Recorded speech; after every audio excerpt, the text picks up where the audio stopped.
We trust our phones. We sleep with them next to our heads. We tell them our secrets. But what happens when the device you trust turns against you?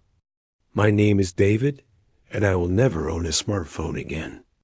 Not after what happened last Tuesday. It was 11:42 p.m. I was sitting in my living room, scrolling through social media. My apartment was dead silent. You know that feeling when you stay up too late and the silence starts to feel heavy? That was the vibe. Suddenly, my phone buzzed in my hand. BZZZT. I looked at the top of the screen. It was a text message.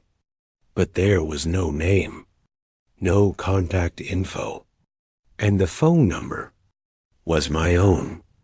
It was my number sending me a message. I figured it was a glitch. Sometimes the network acts up. I opened the message. It was just 3 words. Nice blue shirt. My blood ran cold. I looked down. I was wearing my favorite navy blue t-shirt.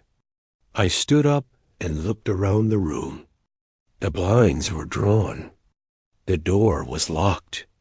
Very funny, I said out loud, trying to sound brave. Who is this? I typed back.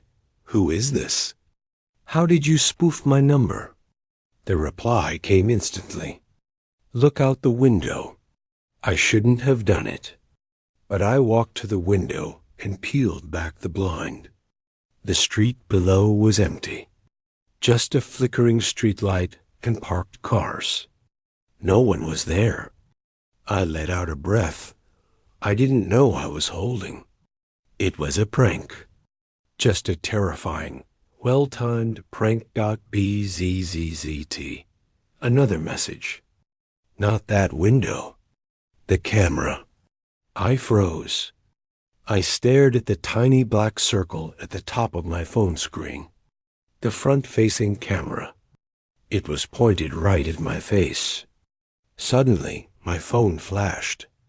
It took a picture on its own. I dropped it on the couch like it was burning hot. Out it buzzed again. I didn't want to pick it up. I really didn't. But I had to know. I picked it up with shaking hands. There was a new photo in the chat. It wasn't a selfie. It wasn't a photo of my face looking at the screen. The photo was of me, fast asleep in my bed. But the angle was from the ceiling, directly above my pillow. And the timestamp on the photo? It was taken right now. I heard a soft click from the air vent above my head. I slowly looked up. 2 eyes were staring back at me through the grate, and they were holding a phone. I ran.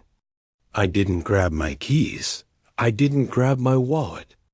I just ran out the front door and didn't stop until I reached the police station.